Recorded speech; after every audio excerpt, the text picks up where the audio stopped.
Comenzamos. En esta ocasión nos hemos movido de barrio en Barcelona para venir a Eixample, donde está la recién estrenada Llibre Solidari. Por supuesto, desde Lima, la gente de gestión cultural de Petroperú asegura la calidad de este programa. Antes de situarnos en el año 2006 con la edición número 14 de Conversaciones de Oro, permítame contarles un poquito sobre el lugar que hoy nos recibe. Llibre Solidari, que en español es libro solidario, recibe donaciones de libros, música y películas. Esas van al almacén, se revisa su estado y se clasifican.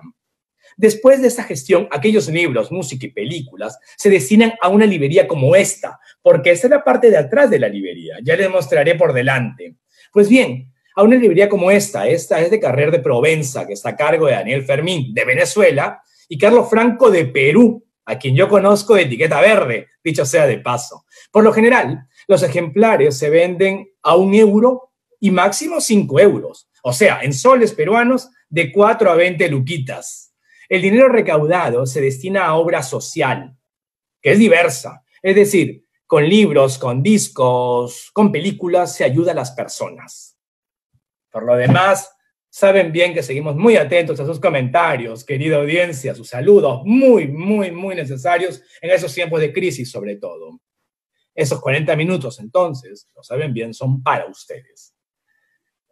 2006.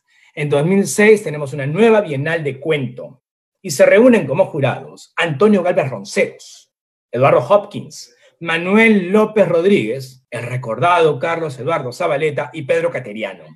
Ellos representaban a la Universidad Nacional Mayor de San Marcos, la Pontificia Universidad Católica del Perú, el Instituto Nacional de Cultura, la Academia Peruana de la Lengua y Petróleos del Perú. ¿Quién ganó en el 2006? Selenco Vega, que gana y gana, porque es un escritor del cual sabremos y nos sorprenderemos por su enorme beta creativa. Él gana con El Mestizo de las Alpujarras. El segundo puesto lo obtuvo Sergio Galarza, quien como yo radica en España. Y el tercer lugar fue para Alina Gadea, con quien tengo en común la editorial Campo de Niebla, que nos publica en Argentina. El Mestizo de las Alpujarras, el cuento de Selenco Vega, es un viaje a Granada en el año de 1570, siguiendo los pasos de nada menos que el Inca Garcilaso de la Vega, antes de que adoptara este nombre para la posteridad, y con poco más de 30 años de vida. El cusqueño, en vez de la pluma para escribir, lleva una espada toledana para luchar en nombre del rey de España y la Iglesia Católica. Selenco Vega, entonces, en El Mestizo de las Alpujarras, nos lleva hasta el momento germinal de constitución, conflicto y afirmación de la identidad de quien luego sería el Inca. Les cuento que yo conocí a Selenco Vega hace ya varios años y he seguido con verdadero aprecio y admiración su trabajo literario. Incluso, el modo en que percibo a la persona y el escritor se puede constatar en que, años atrás, le pedí a Selenco Vega que tuviera la gentileza de presentar en Lima la edición argentina de una novela mía. Ahí va el señor G. Él, junto con Soy la Vega Salvatierra, que llegó desde Arequipa, dieron lustre a mi ficción con sus palabras en el remoto año 2016, si no me equivoco. Pues bien, ¿quién es Selenco Vega? Pues lo conocemos todos, pero hay que recordar algunos grandes luces de su obra y para eso hemos preparado un video. Soltamos ahí las imágenes.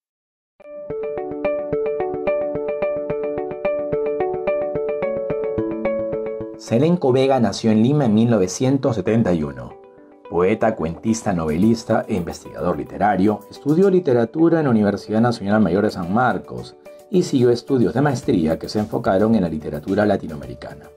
Actualmente es docente en la Universidad de Lima y colabora con la revista de crítica literaria latinoamericana. Es autor de poemarios como Reinos que declinan, libros de relatos como Parejas en el parque y otros cuentos, y la novela Segunda Persona. Además del premio Copé de Oro en cuento, ha ganado los Juegos Florales de Poesía en San Marcos y el concurso nacional El Poeta Joven del Perú, mientras que en narrativa obtuvo el premio El Cuento de las 1000 Palabras de la revista Caretas, el premio de novela breve Cámara Peruana del Libro y en 2019 ganó el Premio Nacional de Literatura en la categoría Cuento por su libro El japonés Fukuhara, que ya había sido reconocido con el premio de la Asociación Peruano-Japonesa.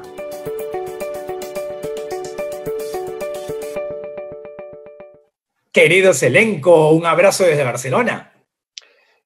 Muchísimas gracias, mi querido Juan Manuel. Un abrazo desde Lima. Me encantaría decirte que son excelentes días, pero tú sabes, la coyuntura política que estamos viviendo hace difícil hacerlo, ¿no? Estamos viviendo unos momentos de prueba para el país, con movilizaciones, con, digamos, protestas constantes debido a esta situación tan álgida, ¿no?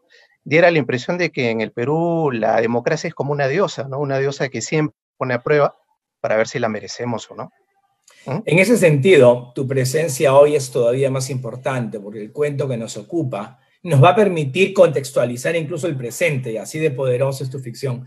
Zelenko, además te saludo por esa tenacidad, porque te he seguido en las redes y te veo ahí defendiendo un bastión nacional como correspondía. Y eso se aplaude y se valora mucho. Un escritor es un ciudadano, ¿no? Sí. Un escritor es un ciudadano antes que cualquier otra cosa también, ¿no? Claro que nos alimentamos de ello, Juan Manuel, tú eres escritor, nos alimentamos de la realidad. Por más ficción fantástica que uno haga, sí, eso también tiene vínculos necesariamente con la realidad, ¿no? Y todo lo que tiene que ver con la persona, al fin de cuentas, es político. Totalmente de acuerdo. Eso no quiere decir partidario, pero sí somos seres políticos. Claro absolutamente que sí, cierto. Sí. No obstante, yo quiero remontarme hacia el 2006. No es exagerado decir, querido Zelenko, que has ganado varios de los premios más importantes del Perú en poesía, en novela y en cuento. ¿Cómo viviste el COPE? ¿Qué significó el COPE en todo este entorno de reconocimientos concretos y además muy celebrados de tu obra? Mira, agradezco mucho tus palabras. Yo siempre digo, mitad en broma, mitad en serio, de que yo tengo más suerte que talento, ¿no? La verdad es que no sé, hay ciertos elementos que siempre confluyen, incluso las suertes, tú lo comprenderás, sí. Juan Manuel, a veces uno envía un trabajo y por más bueno que sea, de repente hay que tener esa suerte de que te toque el jurado adecuado también para ese tipo de relato que tú estás enviando, ¿no? Sí. O para ese tipo de obra que tú estás enviando. La sensibilidad del jurado a veces es la que termina definiendo entre un conjunto de obras todas ellas buenas, ¿no?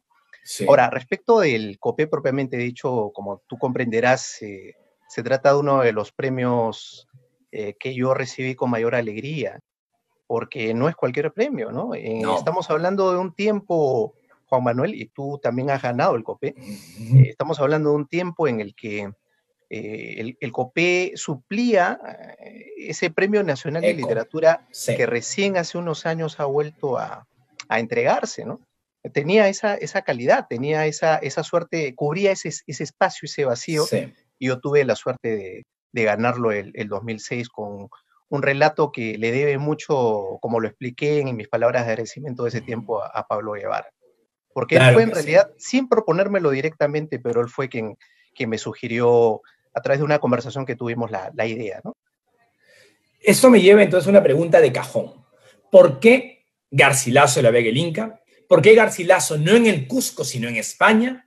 ¿Por qué Garcilaso sin la pluma de escritor y sí con la espada de soldado? Bueno, yo creo que tiene que ver con ciertas obsesiones que yo tengo, con esos demonios internos, como lo llamaría Vargas Llosa, ¿no? Lo que pasa es que yo tengo una fijación especial por esos personajes que se encuentran descentrados, ¿no? Que se encuentran desubicados en el sentido existencial del término. Sí. Siento una fijación muy especial por ellos. Y en el caso del Inca Garcilaso de la Vega, en realidad no me interesaba tanto ese Garcilaso ya viejo, instalado en una región de España, viviendo de su trabajo, totalmente asimilado a la vida en la península. No me interesaba el Garcilaso que ya estaba asentado con una obra ya hecha. Me interesaba ese Garcilaso que se estaba haciendo, ese Garcilaso que tenía que encontrarse consigo mismo en algún momento, ¿no? Y yo creo que ese Garcilaso era precisamente el Garcilaso que se va a España a reclamar unos derechos que por su nacimiento le correspondían, unos derechos que nunca recibió, por cierto, ¿no? Sí. me interesaba ese Garcilaso que se encuentra con una España que lo trataba como lo que era, ¿no? Para el común de la gente de ese tiempo, un mestizo, alguien que tenía dos sangres, la sangre del vencedor, la del vencido, pero que por eso mismo, digamos que era considerado una persona distinta, diferente, ¿ah? Y quería precisamente concentrarme en ese Garcilaso que, siendo considerado un distinto, un diferente, necesita precisamente una explicación para saber lo que es, ¿no? Lo que él es, lo que siente. En este mapeo que tú nos brindas, querido Selenco, quiero recordarle a la audiencia que ya el cuento lo pueden leer en línea, está en los comentarios de esta transmisión de Facebook, así que el cuento está ahí servido. Y es un cuento, como les decía al comienzo, que nos lleva a 1570. Garcilaso de la Vega Gómez Suárez, de Figueroa, tiene recién 31 años, y este personaje tiene un momento clave en el cuento, entre varios más, y uno es el color de piel. Cuando yo viajo, voy a Francia o voy a Alemania, es inevitable explicarle a un extranjero que para nosotros los peruanos todavía el color de piel es relevante para esa horrorosa forma de jerarquía social y también étnica y cultural. ¿Cómo fue abordar el color de piel para ti en tu ficción de cara a este Garcilaso en torno a esos españoles y esta defensa en Granada contra los infieles? Exacto, claro. Mira, antes que nada, yo quiero aclarar algo, ¿no? Mi Garcilaso no es un Garcilaso histórico, de ninguna manera. Mi Garcilaso es un Garcilaso muy mío. Es un Garcilaso que en cierto modo representa también mis obsesiones, representa representa un personaje en torno al cual yo puedo hacer valer ciertas exploraciones, digamos que es alguien que me posibilita hacer ciertos descubrimientos acerca de cosas que me interesan. De esta perspectiva, el Garcilaso es alguien que obviamente encuentra en otros como él, ¿sí? Alguien en quien identificarse. En este caso, los moros, ¿no? Los moros, estamos hablando de un grupo étnico que, así como los incas, ¿no?, del tiempo de Garcilaso, fueron conquistados, fueron asimilados a una cultura que no era la suya, fueron obligados a desprenderse de ciertas costumbres, ¿sí? Y una manera fácil, pensaba yo, de lograr una identificación de ese Garcilaso durante la Guerra de las Alpujarras era precisamente a través del color aceitunado de la piel de esos moriscos, ¿no? O sea, yo sentía que alguien probablemente podía identificarse más fácilmente, no solamente con quienes estaban del lado de los derrotados, sino que era gente cuyo color de piel también hacía más fácil ese proceso de identificación. Claro, claro. Y en este panorama, yo también quisiera enfatizar el rol que tiene en tu Garcilaso, no solo el color de piel y el contraste, sino la herencia materna por un lado y paterna por otro lado. Y estas obsesiones tienen que ver incluso con imágenes poderosas del relato.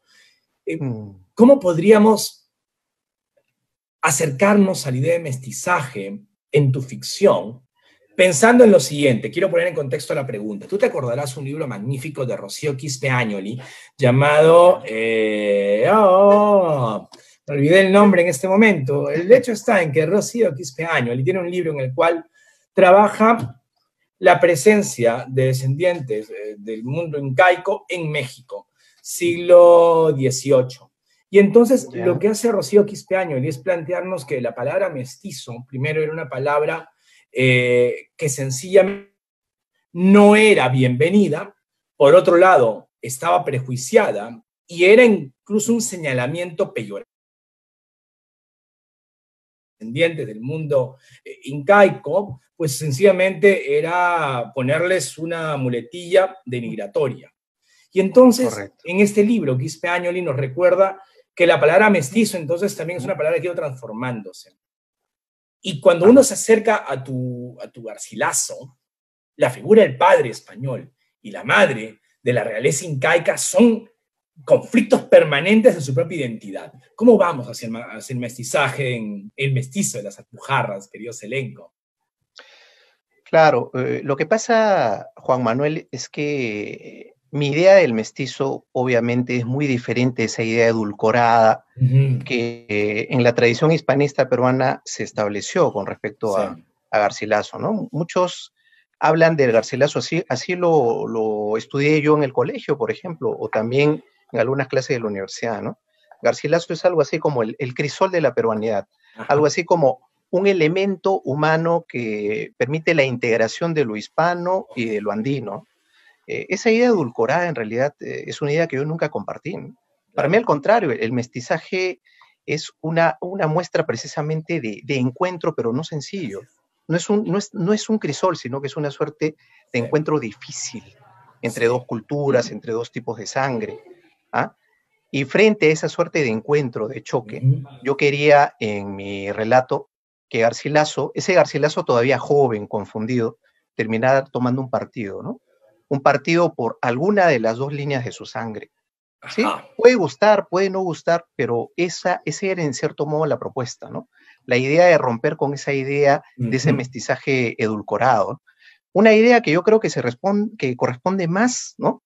Con la idea del mestizaje histórico, ¿no? Que tiene que ver con lo que tú me acabas de decir, ¿no? Claro, mira tú, o sea, esa idea del mestizaje visto como señal de impureza, ¿no? El mestizo es el impuro, el mestizo es el que rompe con esa idea de lo blanco, ¿no? O de lo andino, es alguien que no está ni en un lugar ni en otro, y en ese sentido es una suerte también de desclasado. Yo por lo menos lo veo así.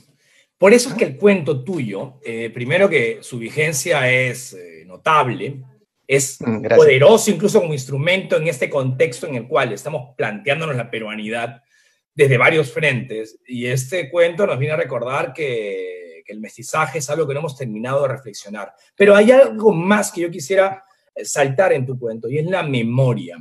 Hay una disfrute obsesivo por recordarnos lo obsesivo que es este protagonista, tu Garcilaso con la memoria. Y es que incluso en el cuento, él, si bien transcurre en Granada, él va a sus recuerdos del Cusco, recuerdos sombríos, la mayoría de ellos, no los hermosos. Pero la memoria del bien perdido, pues, ¿no? Claro. Es la memoria del bien perdido, como lo diría Fernández.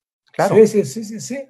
¿Cómo es la memoria para la construcción? Y esto le pregunto al escritor Selenco Vega, ¿cómo es jugar con la memoria para que tu personaje tenga la complejidad y la densidad que tiene en el relato? Porque es un personaje con varios frentes, y en ese momento de mayor complejidad es donde más pugna la memoria en él, huyendo. Exacto, y la memoria es quien termina haciéndolo tomar la decisión final, ¿no? Claro. Por ver por qué la adopta. Ahora, Juan Manuel, respecto a tu pregunta, que me parece muy, muy interesante, yo te podría decir lo siguiente, ¿no? A veces se dice que los escritores concebimos algún alter ego, ¿no? De acuerdo. Yo creo que el Garcilaso es alter ego precisamente ahí, en eso de la recurrencia de la memoria. Ahí yo me siento Garcilaso. ¿Por qué? Porque en lo que yo he escrito, que no es mucho, ¿no? Que no es mucho en realidad, siempre está presente en la memoria familiar. La familia para mí es la piedra angular de mi obra, ¿no? En la poesía que he escrito, en los cuentos, en la novela. La familia es esa suerte de refugio al cual acuden siempre los personajes para terminar de tomar decisiones que son fundamentales en su vida. ¿Ah? Yo no sé si el Garcilaso histórico haya sido precisamente así, pero lo que te puedo decir es que ese lado de mi cuento es probablemente mi lado más personal, más íntimo, y yo creo que esa es la razón por la cual en esos momentos de la memoria familiar, en esos momentos en los cuales recuerda su vida en el Cusco, yo siempre utilizo la segunda persona y la cursiva, ¿no? Claro. ¿Ah? Querido Selenco, tú eres un escritor que elige las palabras con una precisión y con un cuidado que hace que el texto sea todavía más disfrutable de lo que podría ser por una narración más llana. Gracias. Y ese empleo del léxico, yo quiero plantear aquí algo en especial, y es que el léxico del cuento, El mestizo de las Alpujarras, nos lleva con una referencialidad bastante poderosa al pasado histórico. Aquí hay dos cosas importantes para plantear. Primero, que se consigue el efecto temporal de sentirnos en el siglo XVI, pero no nos anula, por la elección del vocabulario, el disfrute contemporáneo del texto. ¿Cómo fuese trabajar a ambos bandos el vocabulario, el español que eliges para tu relato, en la medida que había que darnos la sensación de la ambientación del pasado, pero a hacer clic con el exigente lector contemporáneo que no quiere ir buscando diccionarios a cada palabra, Sí. a cada página. Mira, para serte sincero, en la elección de esos términos me ayudó muchísimo el Quijote de la Mancha, ¿no? Lo que hice fue volver Ya. a leer a Cervantes, ¿ah? Ajá. A quien regreso regularmente, te digo, ¿no? Me encanta, si ahora estuve una obra contemporánea, una obra que no Sí. pierde vigencia, es el Quijote de la Mancha, ¿no? Y allí, en los diálogos de sus personajes, yo encontré precisamente cierto vocabulario, cierto léxico, que es el que utilizo también en mi cuento. Ahora, pero también, seamos sinceros, ¿no? Yo recurro a los diálogos, pero solamente en lo estrictamente necesario, Por ¿no? supuesto. Tampoco hay diálogos muy largos, ¿no? Porque hubiera sido probablemente una exigencia demasiado grande para mí, ¿no? Solo elijo algunos momentos clave para hacer hablar a algún personaje, ¿no? Algún personaje español, de tal manera que suene, que se oiga, ¿no? Como si Claro. fuese un español de ese tiempo. Ahora, pero también, ¿no? Acuérdate, yo simulo un español de ese tiempo, pero Sí. tampoco estoy seguro de que los españoles de ese tiempo hayan hablado exactamente así. Por Lo supuesto. importante es el efecto que se logra, ¿no? Es eso. Sí.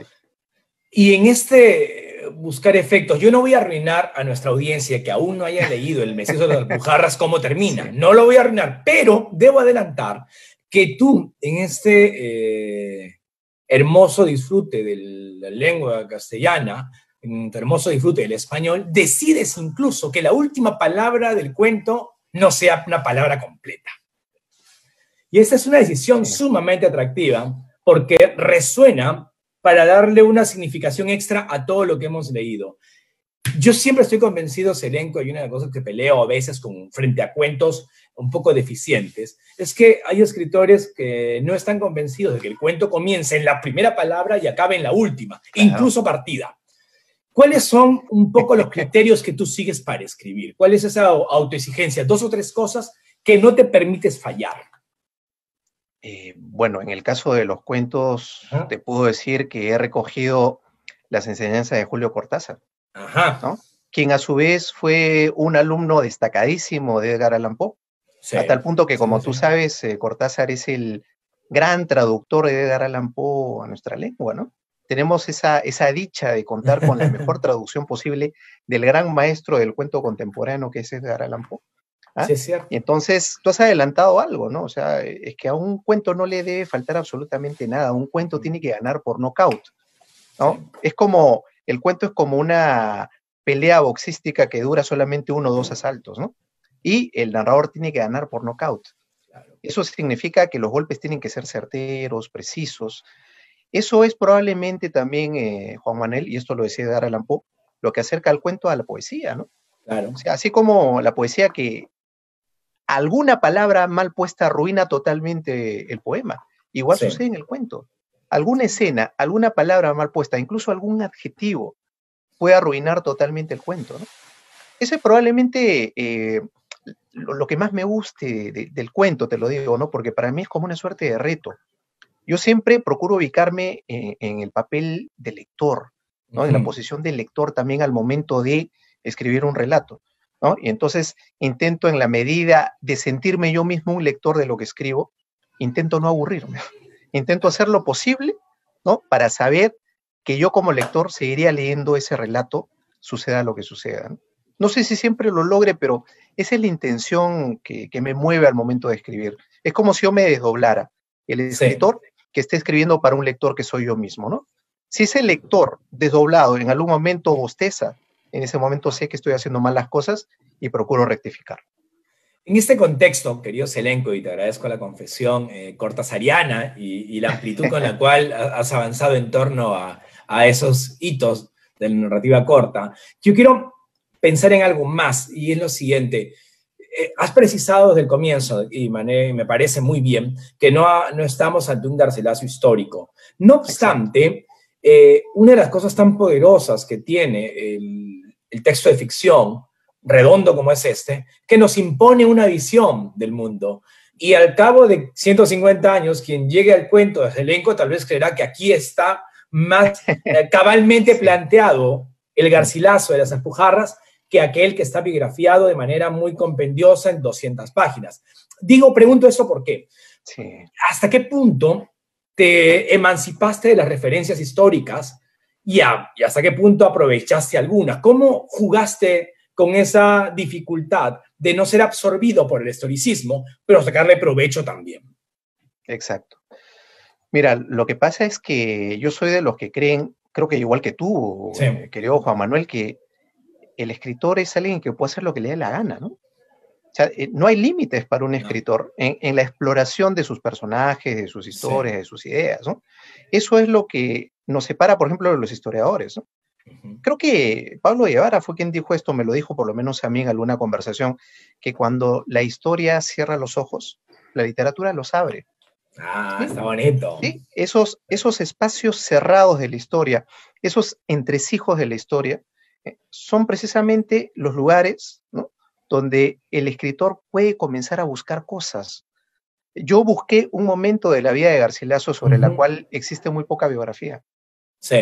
Existen muy pocos datos en realidad sobre Garcilaso en la Guerra de las Alpujarras. Ahí es casi un perfecto desconocido. La historia no ha hurgado ahí. La historia cierra los ojos frente a esos hechos que no puede corroborar. Entonces, precisamente para mí se convirtió en oro puro. Se convirtió en una posibilidad de comenzar a explorar, ¿sí?, lugares donde yo sé también que la historia jamás me podría decir no. La historia jamás me podría decir eso no ocurrió, ¿no? ¿Te das cuenta? Entonces, queda un territorio riquísimo en esos intersticios de la historia donde yo he echado mano, pues, ¿no? Y en este contexto, mi querido Selenco, ¿quién es Garcilaso de la Vega para el Perú? Te lo pregunto ¿por qué? Porque hace unas 3 semanas hablábamos con Iwasaki y volvíamos, evidentemente, a Arguedas. Estuvimos volviendo con otros autores, a Vallejo, estuvimos volviendo con Lucho Nieto, a Túpac Amaru II. ¿Quién es Garcilaso de la Vega para ir redondeando esta conversación y retomando la idea que nos brindabas al comienzo y que tal vez había que apostillar hacia el final? Se me ocurre pensar que Garcilaso es una imagen del Perú, ¿no? Garcilaso sigue siendo en muchos aspectos una incógnita. Garcilaso sigue siendo en muchos aspectos una realidad. Garcilaso simboliza las grandes contradicciones del ser humano en el Perú. Garcilaso para mí es el gran escritor peruano, el primer gran escritor peruano, pero al mismo tiempo, por ejemplo, es esa persona que repite con una sobrina suya lo que hizo su padre con su propia madre, ¿no? Esa es una historia que yo no sé si mucha gente lo sepa, pero se dice que Garcilaso, cuando se instala en esta región de Córdoba, me parece que es donde termina viviendo, él vivió cebado con una sobrina española suya, ¿no? Pero a la que jamás reconoció como esposa, a la que jamás le reconoció los derechos de una esposa legal. Curioso, eso da para un análisis psicoanalítico, probablemente, ¿no? ¿Te das cuenta? Y exactamente repitió aquello que seguramente a él mismo le dolió mucho de su padre, ¿no? Que fue el abandono de su madre para casarse con una dama española. Para mí Garcilaso es todo eso. Sí, yo creo que con Garcilaso nos sucede también un poco, complementando lo que tú con precisión nos brindas, Elenco, nos pasa un poco como pasa con el Ulises de Joyce. Ulises de Joyce, el Ulises es un libro muy citado, pero no leído por completo. Es verdad. Y nos pasa eso con Garcilaso. Yo creo que no hay duda que es una prosa extraordinaria, que tiene momentos claves. Es más, nos inventó el modo en el cual veíamos, por lo menos hasta el siglo XX, el incanato. Le hemos creído, es tan poderosa su persuasión y tan fascinante su manera de escribir, que hemos creído que el incanato era así, cuando sencillamente se lo inventó 50 años tarde, pero no lo leemos. Y entonces es un clásico también en ese sentido trágico, ¿no? Al cual no estamos regresando como debiéramos para devorarnos su historia general del Perú, o sus comentarios reales y su teoría del Inca, por decirlo menos. Claro. Tiene razón, eso es muy cierto, ¿no? Todos conocen al Inca Garcilaso de la Vega, pero muy pocos lo han leído. Eso es absolutamente cierto y es una deuda histórica que seguramente tenemos con él. Yo creo que lo que se trata es que los profesores en el colegio, si no todo su libro, de repente podrían seleccionar algunas partes de los comentarios reales, por ejemplo, para dárselos a leer a sus estudiantes. Garcilaso no solamente concibió un libro que es inmenso en todo el sentido de la palabra, sino que dentro de ese libro, Juan Manuel, hay pequeñas historias, ¿no? Pequeñas historias que funcionan como pequeños cuentos que son unas joyas, ¿eh? Y eso probablemente sea algo que en la escuela se deba aprovechar mejor, ¿no? Por eso te decía igual, lo bueno del Inca Garcilaso de la Vega es que sigue siendo una posibilidad, ¿no? La posibilidad permanente de acercarnos a su obra. ¿Ah? Tú habías dicho hace un rato, mi querido Selenco, como pensando ya no solo en este cuento, sino en tu obra en general, hay una épica familiar en esa memoria que recupera lo vivido. Y me parece entrañable escuchártelo, porque me has hecho recordar otras piezas literarias tuyas. Recuerdo tu poesía, y es verdad. En esos tiempos tan complejos, en los cuales yo tengo el privilegio peculiar de vivir lejos del Perú y también el desgarro de vivir lejos del Perú, pero sí, yo sé lo duro que ha sido para ustedes, compatriotas, ese tiempo pandémico de tanta distancia entre familias en una sociedad como la nuestra que le gusta abrazarse tan cercanamente. Y mi consulta final, mi querido Selenco, es, ¿tú crees que este proceso de la pandemia y además este golpe político que nos tiene a todos, en verdad, con una soga al cuello, va a generar unas reflexiones literarias atractivas? ¿Tú tienes alguna perspectiva e incluso ilusión de que, más allá de las reflexiones que hoy tenemos en el diálogo, el 2020 nos deje una literatura que tome unos derroteros que tal vez no esté presente con otros ojos hacia adelante? Bueno, mira, Juan Manuel, yo estoy seguro de que acá a poco tiempo se va a hablar de la literatura de la pandemia. En realidad ya se está escribiendo. Mira, sí. Yo no sé si tienes contacto con amigos escritores peruanos, pero ya hay varias editoriales que están publicando libros que recogen cuentos, que recogen narraciones incluso vividas por los propios médicos en su proceso de atender a estos enfermos por la epidemia, y se están publicando ya esos textos, ¿ah? Es más, te confieso, hay por ahí algún editor que me ha pedido también un cuento para una antología de relatos sobre la pandemia. Claro. Yo no sé si aparecerá ahora en diciembre o de repente el próximo año, pero ya se está haciendo ese tipo de literatura. Yo imagino que más adelante, con mayor posibilidad de reflexión, tú sabes que a veces es mejor mirar el edificio desde el frente, ¿no? No desde adentro, sino desde afuera, ya con un mayor tiempo de reflexión, muy probablemente se tejan algunas de las historias más interesantes del siglo XXI, ¿no? Referidas a la pandemia. No sé, imagínate incluso, ¿no?, una novela ambientada en la pandemia y en el momento político que puede incluso tener reminiscencias hasta simbólicas, ¿no? Yo creo que sí, acá una suerte de pandemia mixta, ¿no? Una pandemia política y una pandemia propiamente dicha, ¿no? Sí. Así es, Selenco. Yo no quiero robar más tu sábado. Yo sospecho que hay que ir hoy día a hacer varias cosas por la patria como corresponde, así que yo darte un abrazo, mi gratitud de siempre y mi amistad garantizada de antaño y hacia adelante. De verdad, muchísimas gracias. Sí, es cierto. Dentro de un ratito voy a dejar el lapicero, voy a agarrar una cacerola y una cuchara para seguir apoyando pues la democracia, que como te digo, ¿no? Te lo dije hace un ratito, es una diosa que siempre nos pone a prueba para ver si la merecemos, ¿no? Sí. Y hasta ahora creo que lo hemos hecho y lo vamos a seguir haciendo. Como decía Manuel González Prada, el porvenir nos debe una victoria. Exacto. Un abrazo. Yo, Juan Manuel. Gracias. Un abrazo a todos por ahí. Gracias. Suerte. El comentario al cuento, El mestizo de las Alpujarras, estará a cargo de una investigadora justamente española que justamente trabaja en torno a la literatura latinoamericana. Ella es Nuria Girona Fibla. Les cuento que la última vez que me reuní con Nuria fue en Valencia, aquella comunidad autónoma que huele a naranjas y a horchata. Pues bien, en este lugar del Mediterráneo donde fui pobre y feliz, y no exagero en ningún caso, Nuria tuvo la gentileza de acogernos hace unos meses en su casa en el barrio del Carmen. Lo cierto es que hablo con Nuria Girona Fibla muy seguido, por una cuestión que supera lo amical. Son razones académicas. Es la tutora de mi tesis doctoral. Nuria Girona Fibla es la coordinadora del programa de doctorado en estudios hispánicos avanzados en la Universidad de Valencia, España, donde además es profesora de literatura latinoamericana.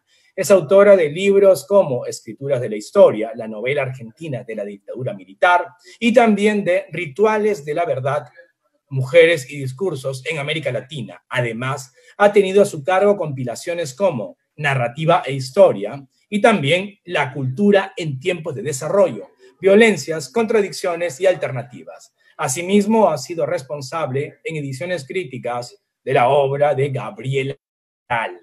Adelante, adelante con ese video.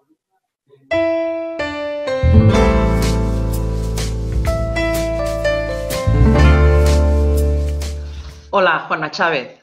Gracias a Petroperú por esta invitación. Es un gusto para mí poder compartir lecturas y poder abrir así la difusión del premio Copé de Cuento. Me alegra conversar sobre El mestizo de las Alpujarras, de Selenco Vega, un relato basado en la figura del Inca Garcilaso. Se trata de un cuento histórico en donde esta figura se convierte en personaje de ficción. El cuento recrea uno de los episodios menos conocidos del Inca, su participación en la Guerra de las Alpujarras, el conflicto que enfrentó a los moriscos viejos en el Reino de Granada entre 1568 y 1571, durante el reinado de Felipe II. Este episodio histórico sirve, en realidad, en este cuento, para poner en un brete al Inca, que batalla junto a los españoles. ¿De qué lado está? Y a partir de ahí, el cuento presenta los dilemas y contradicciones de su identidad mestiza. De ahí el título, El mestizo de las Alpujarras, y la cita de los comentarios reales que aparece al principio del cuento. Así que la ficción permite problematizar eso que la historia del personaje presentó de una sola pieza, el ser mestizo. De algún modo, el relato genera preguntas como ¿qué significaba ser mestizo en la España del siglo XVI? Y del otro lado, de la otra orilla, también la pregunta, ¿qué implicó el llamado mestizaje en la América colonial, en la América conquistada?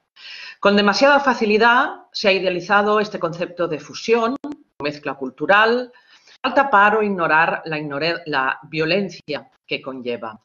Digamos que este encuentro de culturas, este mestizaje, fue obligado, tal y como se deduce del cuento, en el cual no hay otra alternativa. Todo esto de la mano de esta figura tan emblemática como el Inca Garcilaso, cuyo nombre de por sí es una contradicción, porque es Inca y es Garcilaso. ¿Hasta qué punto asumió este mestizaje, parece sugerir el cuento? ¿Mestizo o sujeto dividido? ¿Hasta dónde declararse como mestizo obliga a renunciar a los orígenes o a traicionarlos? Todo esto plantea el cuento y me recordó esas palabras de otro escritor emblemático peruano, José María Argueda, que muchos años después diría: yo no soy un aculturado, yo soy un peruano que orgullosamente, como un demonio feliz, habla en cristiano, en indio, en español y en quechua. Eso decía José María Arguedas. No sé si un demonio puede ser feliz, como indicaba Arguedas, pero en todo caso, este demonio habita también en el cuento de Selenco Vega. Para poner en marcha todo esto, el cuento está armado en un vaivén entre pasado y presente. Va de los recuerdos de infancia en el Cuzco del Inca, recuerdos que, por cierto, ya se reparten entre los referidos a la madre y los referidos al padre, a su vivencia en la península.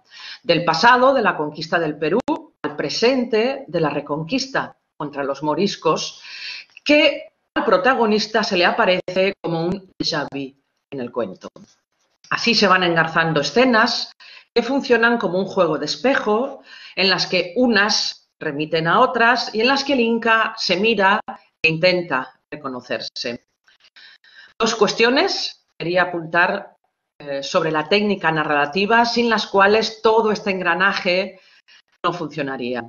La primera que quería recalcar es el juego de voces sobre el que se articula esta trama, con deslizamientos entre un narrador en tercera persona y una voz en segunda persona, más cercana al personaje, como una voz interior que lo escinde y da cuenta del conflicto que lo desgarra. Y por último, quería comentar el final del cuento, sin desvelar nada. Solo diré que termina con una palabra que queda a medias en boca de uno de los españoles que acompañan al Inca en esta batalla. Una palabra, por lo tanto, que queda a medias, que no se completa tan fácilmente o que siempre resulta violentada si la impone el conquistador. O mejor, una palabra cuya mitad expresa que ser mestizo es también un corte en el lenguaje, un corte del lenguaje. Y ya sabemos que no hay corte sin tajo ni hendidura. Esta ha sido mi lectura del cuento. Gracias de nuevo por la invitación y saludos a todos y a todas. Adiós.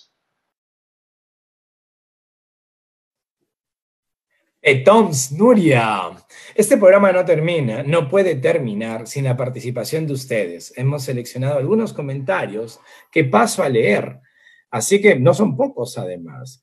Yuri Sakata dice, Selenco Vega, excelente escritor. Milton Salazar manda buenos días, saluda desde Buenos Aires y dice en esta interpretación personal desde la imaginación de los hechos, el autor en su obra nos muestra el difícil pesar de Gómez Suárez de Figueroa.